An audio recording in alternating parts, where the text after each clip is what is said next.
Ladies and gentlemen, we are coming at you live from episode 33 of Life on the Rocks with your host, Connor LaRocque.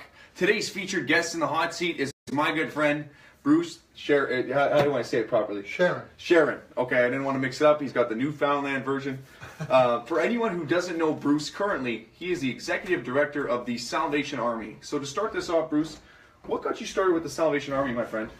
Oh, well, as a child, I was introduced to the Salvation Army. Came from the United Church or Methodist background. Okay. It was originally my family denomination. But as a young man growing up in a city in Newfoundland, the closest denomination to us was the Salvation Army. And so we started attending the Army, and for a lifetime I've been involved with the Salvation Army. Wow. And some 29 years ago, I decided, well, a little longer than that, maybe 31 years ago, decided to give myself full time to the ministry of the Salvation Army. Wow. And went to the Salvation Army Training College, was educated there, ordained as a minister there, and now I'm in my 29th year as an officer of the Salvation Army. Got an opportunity to serve across the Canadian territory, and I'm delighted to have arrived here in Sudbury just a few months ago to take on the responsibility of the director for the executive director for the Salvation Army New Life Center and Cedar Place Shelter here in Sudbury. So what's the difference between both of them? So the ones, the Cedar Place, what's the distinction between both? The distinction is that the Cedar Place is a women and family shelter. So in that particular shelter, we have 20 bed setting rooms where we can accommodate women and children, or even dads and children. Wow. So it is a family-oriented center. And there we provide emergency shelter for people that come from challenging situations in life. And we try and find the proper resources and supports for women so they can get back on their feet, get back in the community as viable citizens in our community. I think that's awesome. It's very noble. Yeah. I wanted to ask you, for somebody out there, I know we always see around Christmas time, we see the Salvation Army coming up. What's the mission statement behind the Salvation Army, giving back? Like, what exactly does that entail with the Salvation Army name? Well, the Salvation Army's mission. The mission, yeah. Is to first of all proclaim the gospel according to Scripture of Christ, and the ministry of the gospel. But our mission focus is to give back to the community and to support human need. And that's what we try to do on a day-to-day basis, is to assist and support people in their particular need in the community. So whatever resources are out there that we can assist people to find and give support to, that's what we do. So at our new Life Center here on 146 Larch Avenue, that particular center is a shelter for men. And so we take care of people that are homeless, men that have nowhere to go, men that have drug and alcoholic problems and issues, and we try and find the supports for them, find housing and lodging and supportive permanent housing to assist and provide a place to sleep and accommodation and meals. Definitely. In our centers as well. How do you have a lot of people reach out to you guys to come find a place to sleep, or do you just find them off the streets? Like, how do you go about finding these shelters and such? Generally, it's homeless people off the street. People know the Salvation Army. Yeah, definitely. And of course, the Salvation Army's been here in Sudbury, Ontario, for more than 60 years. The Sudbury is not only national but an international organization, serving in more than 120 countries in the world. Wow. And we provide this kind of service internationally. So people recognize the shield. Definitely, 100%. The Salvation Army. They know who we are, what we represent, and they digress to us when they have specific needs. They know when they come to our door they're going to get the support and help that the Salvation Army offers on a day-to-day basis. And so you do this, so food, shelter, and clothing and such like that? Clothing, yeah. In the city of Sudbury, we have a community thrift store where people can actually donate goods dry good products, all kinds of products to our store. And the proceeds, the money that's raised there goes back to the community through our community family services and our community food bank, the Salvation Army. And so any money that comes into us is a resource to give back to the community. So when you see the Christmas kettle out there, the bubble at Christmas time, that's where I was the proceeds from that money goes back.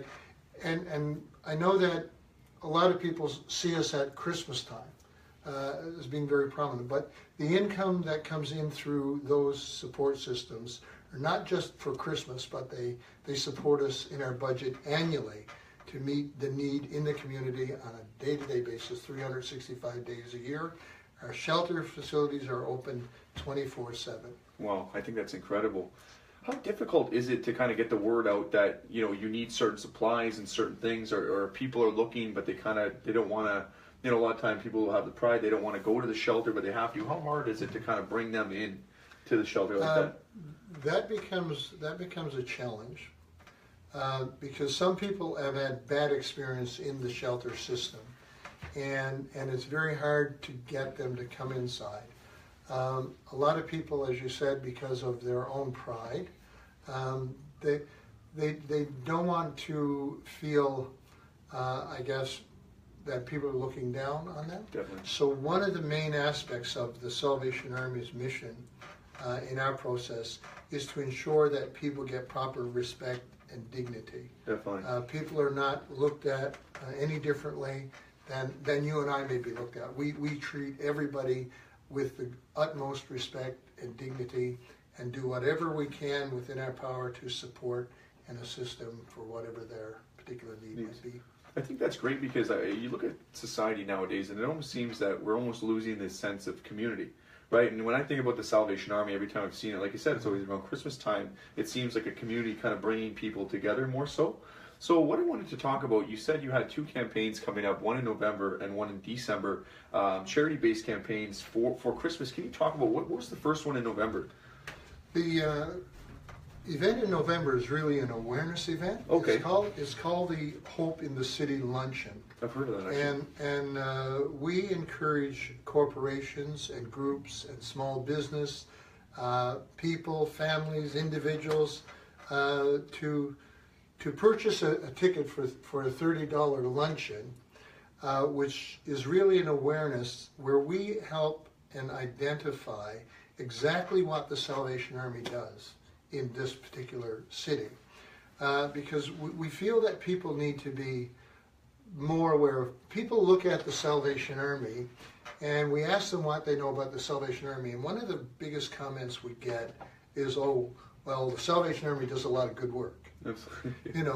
But if you ask them what that good work is, many people really can't identify.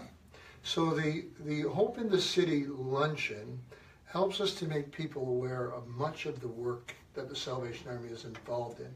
Because you see the things that happen at Christmas time, the kettles, you see the things that are obvious when we're out there, but you don't really see what goes on a day-to-day basis, right. How we support and help people with drug and alcohol addictions, people that deal on a day-to-day basis with mental illness, people that have gotten themselves into trouble, with the law, and how we support and help those people to come back and get back into society. So these are the things that are on the scene, or not the obvious. In the blind. Yeah. And so the Hope in the City luncheon, which is happening this year on November the 2nd, is an awareness luncheon. It's not about fundraising. It's not about making money. The $30 will cover the meal, and we actually have a sponsor this year, Mr. Fred Slade. Okay. Fred has purchased a table and is willing to purchase more. So we got some younger generation millennial people out there who are not really sure about the Salvation Army or where to support or what nonprofit charitable organization. We want to invite them to come. The table's paid for. Wow, that'd be great. So there would be no cost. They would just need to contact us to register. but the tables, particular tables Taken care of. taken care of. So the tables accommodate about 8 people. If we get more people interested in that, we'll make sure we have a table provided. As long as they have food, right? Yeah. Yeah. So we want to get some of these younger generation people in to actually see and understand what it is that the Salvation Army actually does. No, 100%. 365 days a year. I think that's great too. You need to build an awareness so you know exactly what people want to, where's the money going, who are we helping, how are we doing. So what are some of the obstacles you guys are facing as a Salvation Army to include the millennial generation, to get them more active and involved? Well, I'm not an expert on the subject, but I can give you my theory. From what you see, yeah, no, 100%. Yeah, from what I see, life has changed. Society has changed in a big way in 30 years. And not as many people are apt to volunteer their time. I think the younger generation are very career focused people, yeah, and trying to raise a family. Many of them trying to build a life, purchase mortgage homes, putting themselves in high financial situations and with mortgages and cost of living and trying to raise families, survive, and so from a financial perspective, they may not be able to support or give a lot. Definitely. But one of the key areas I think that people young and old can support our organization and other organizations in is the volunteer piece. Definitely, yeah. And volunteerism for the Salvation Army is a major key of what we do, because the Salvation Army gives its resources back to the community. We still have to find dollars to operate, and many of our funders support us from a give back support piece, but not from an operational piece, and so the operational dollars can sometimes bring stress and strain for the operation. But if we have people to volunteer, then we don't need to employ as many people. Yeah. So though people may not be able to give from a financial perspective, if they can give a few hours of their time, that's instrumental to what we do in the community as a Salvation Army. So there are lots of opportunities to volunteer, Definitely, whether it's at our centers or at our thrift store or our food bank or our family services office, any of those departments. People can certainly support and help us in that area. Do you find there's always a shortage of volunteers, or it's just you're always looking to have people out there, the more people the merrier kind of deal? These days there tends to be more of a shortage of volunteers. Okay. And I think if you spoke to other agencies and charitable organizations, they would probably express that as well. That's where it's hard to get people to work for free. Yeah. The volunteer piece has become more and more a challenge, because people they have their careers, they live very busy active lives, and then to find time to give up or to volunteer becomes probably one of the biggest challenges. It's not that people don't want to volunteer, it's just finding the time. The exact time. To be able to do that, especially if you're a young family raising a young family. It's so true. It becomes a challenge. And I've seen that too, even with the Millennial Market. We were doing a charity campaign for the last 3 years called Cans for Christmas, and it was one of those things that we tried to build awareness around it, saying, hey, this all it is give back, kind of share your experience. And I was on one of the radio stations and talking to the gentleman. He said, well, it almost seems as if some of these people actually have to use the food banks themselves. Right. Yes. And I didn't realize that myself until he actually made the observation. And it seems like that's maybe where it's going, where all these students are using all their time for school, they're in debt, and then they're trying to find the kind of divide, well, how can I get my time, Exactly. What can I do? It's so true, yeah. I want you to talk to me about the importance of giving back and in terms of gratitude and the appreciation. I think that's one of the greatest feelings there is in the world. I think so. I agree with you on that, Connor. I mean, giving back is probably among the most important, valuable thing that we can do as a community, as a society, because giving back is where you give without the intention of receiving. A lot of things a lot of things happen sometimes when we give that we may not even recognize or acknowledge. We live in a society today where people give something to benefit. Exactly. Right? But really giving back is not about the rewards we get from a monetary or a recognition perspective, but giving back, the reward is the significance of changing someone else's life. It's so true. Making a difference in someone else's life. And we may never see the evidence of what we've done until we sometimes probably see specific statistics about lives that have been changed, people that have been supported, where people have come. And the Hope in the City luncheon is one of the areas where we can actually make people aware of change that has happened in someone's life. And then we can sit back and acknowledge ourselves and say, we were part of that change. Absolutely, yeah. And I think that's the key to giving back. It's not about what we get for ourselves, but what we can contribute and how we can change our community, someone's life, and make a difference, because that's the key for me. No, absolutely. I think that's great. That comes out back to the mission and everything you guys are trying to do and accomplish. And I think, like, from my angle of it, a lot of time, and I'm trying to empower people. We're trying to get people out there to say, hey, give back. Try to be more than yourself. And what I'm finding in my research and just getting out there and kind of self-rapport with people is that it almost seems as though a large number of people don't actually believe they have a power of influence. They don't believe they have an influence. And when I look at my purpose in life, I always told myself that I want to be able to show people that they can do it. I want to influence them so that they go out and influence somebody, take that smile, put it on someone else's face, and then you create a different chapter. Yeah, right? And would you think that not enough people believe that they have a power of influence over people? Oh, absolutely. People, sometimes we have influence without recognizing it or realizing it. Yeah. You know? Just being who you are and being willing to give back, to give support, can mean a world of difference to someone's life. And I'm not going to give you any statistics today, but we see lives transformed on a daily basis in one way or another. And it may be something very small. It's not always the big things, the immaculate things, but sometimes just the little things. To see someone's attitude change from a negative perspective to a positive perspective. Absolutely, yeah. For some people, that is a major accomplishment.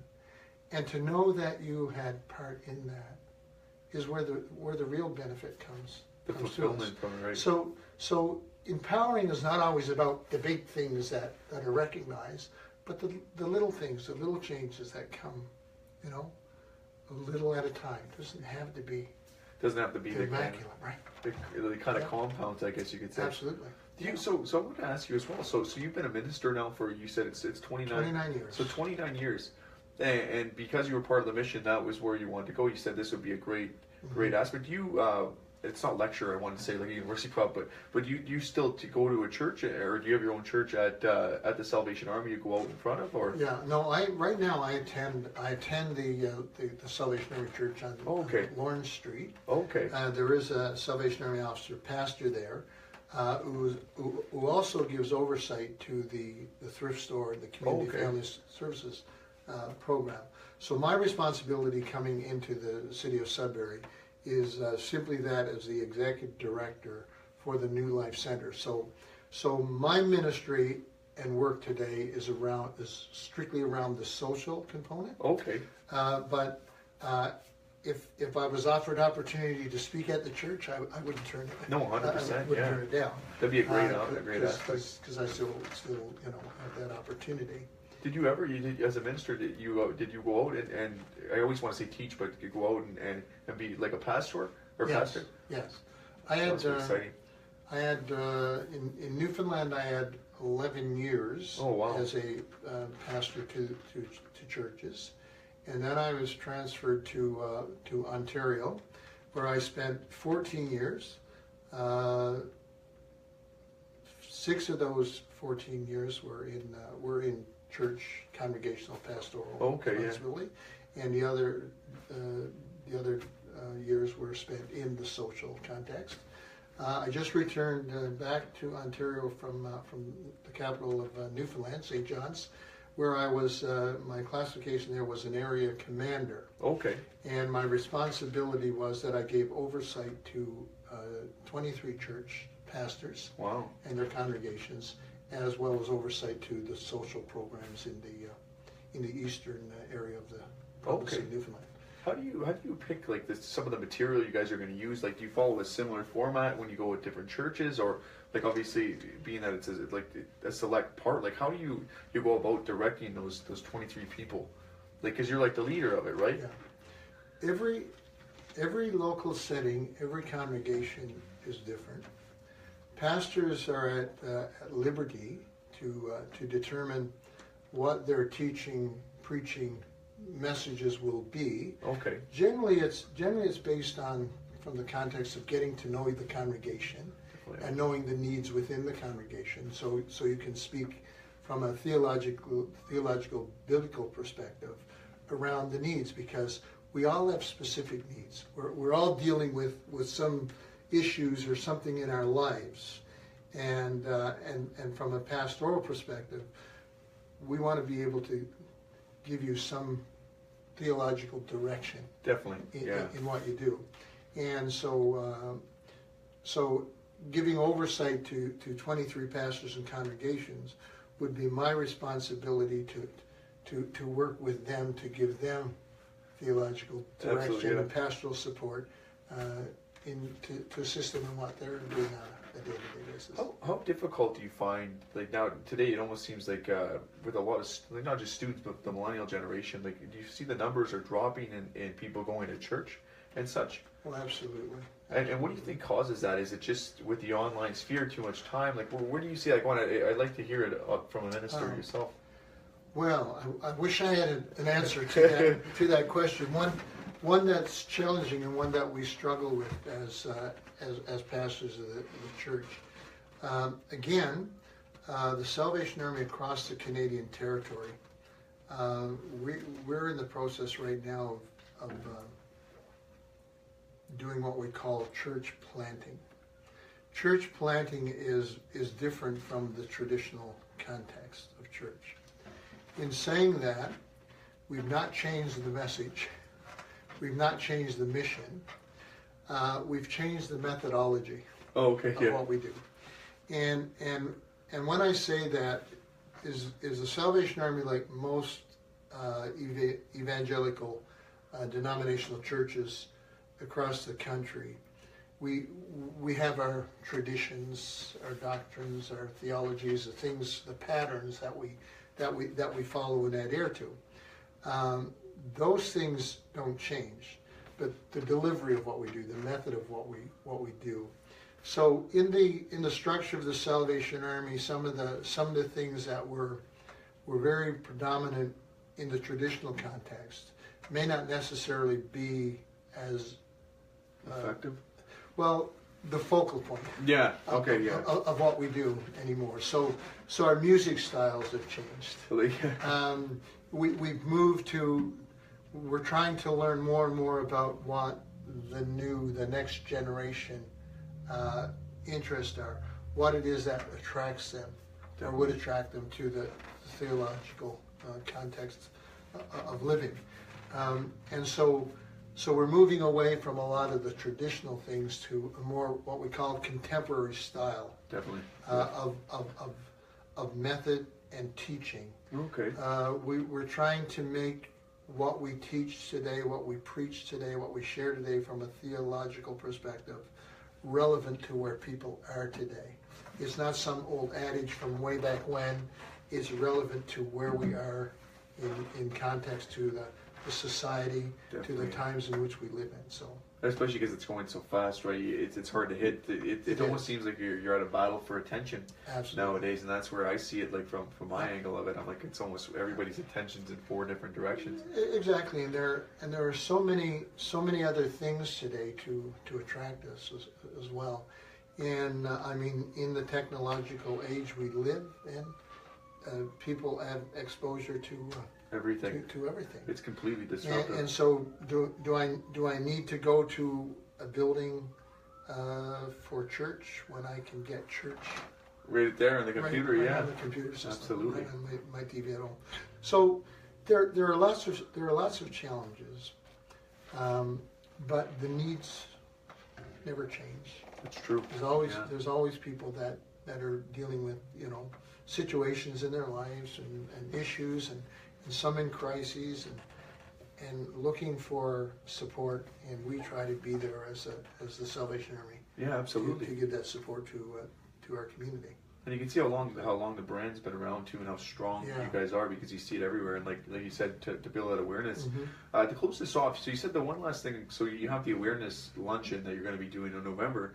Which is the event you're going to be hosting in December? What's that in regards to? In December 2nd, the Salvation Army will be conducting what we call the Santa Shuffle. Okay. Now the Santa Shuffle happens right across the country. It's hosted actually by the Running Room. Okay. And the Sudbury Salvation Army has been hosting this now for 4 or 5 years, right here in Sudbury, with a lot of great and wonderful supporting people. We have an average of about 400 people. Wow. That participate in the actual shuffle. Run. It's a 5-kilometer run, and Santa shows up, and at the end of the run, presents everybody with their medal. We have a chip ticket organization now that actually calculates everybody's time in the run. So when you come back, you know exactly how long it took you to run that 5-kilometer run.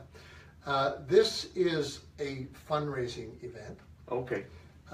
This event is designed so that the proceeds coming in comes back to the Salvation Army and goes back to community through all of the programs we offer.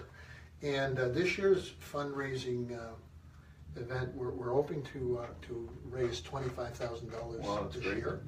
And anybody can be part of it. It can be corporation, can be small business, can be schools, could be track teams, could be anybody out there, families, individuals, and you can register and sign up for the Santa Shuffle online. If you go to www.Santa Shuffle Sudbury, Ontario, you'll find all the information about the Santa Shuffle. The race begins at the College Boreal. Oh, Boreal, yeah, Boreal, yeah. And I'm not sure the exact route, but it is a 5-kilometer run, quite intense, I'm told. And we're gonna run it. And me and you, yeah. Yeah, and so people are encouraged to get pledges. So the pledge sheets are online, the registration is online. There will be a registration at the college on a particular day. Okay. I'm not certain what that time frame is right now. Or you can contact our office, Loretta McMurray, at 705-673-1175. And Loretta would be happy to register you and sign you up for that. Definitely. There are a number of different levels. So if a person raises $50, we give them a free Santa Shuffle T-shirt. Oh, there we go. If you raise $100 to $200, you get a Santa Shuffle T-shirt and I don't know, a gift card of some sort. And so as the numbers increases in the giving and the sponsorship, there are some awards. But at the end of the day, everybody gets a medal for running the race. And like I said, all the proceeds go back to the community through the ministry and the mission of the Salvation Army.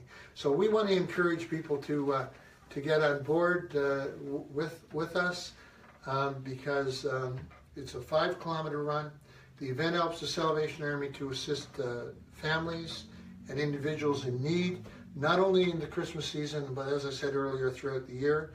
And so we encourage all organizations and corporations and businesses to get part of it, to become part of that with us, to support. Great way to support your community. No, this is our community. we want to support it. This happens, as I said, across Canada, in many major cities and that. So it's a national event for us, and the money that is raised in your community stays in your community, so it doesn't go outside. That's great. To support.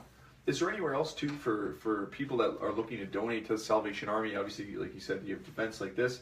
Could they just donate? They can go call you guys on the phone. Right on this website. If you go in there, you can donate up front on any Salvation Army website. Any www.salvationarmy.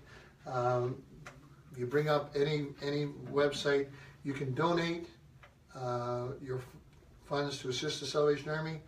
If you want to assist the Salvation Army in your local community in Sudbury, please identify Sudbury where your donation is going. Otherwise, it would go to our territorial department, and then it would be dispensed across the territory. Okay. If you want your money to stay in Sudbury, identify that's where you want your donation to go. There we go. I gotta say, honestly, I love your passion for what you do. I think honestly, more people would be nice to see in our community. Get out there and try giving back and get that fulfillment that is derived from it. Right. Mm-hmm. I have to say thank you so much for coming in. Oh, my pleasure. It's been a pleasure. Thank you for having me. Appreciate I got to make sure I put this on the social media there to get this out for people to join the shuffle, build awareness on the November the 2nd, and let's bring the community together. That's our job, right? Absolutely. Thank you so much. So I should mention before we go, though, Connor, the Hope in the City awareness dinner will happen at the United Steel Workers Hall at 66 Brady Street at noon that day. And like I said, if there are some folks out there you'd like to be part of it, you don't have the $30. We certainly want to get some of the younger people coming along. So give us a call, let us know, and we'll be happy to arrange for you to sit at that table. Absolutely. I hope everybody sees this. Thank you very much. Thank you.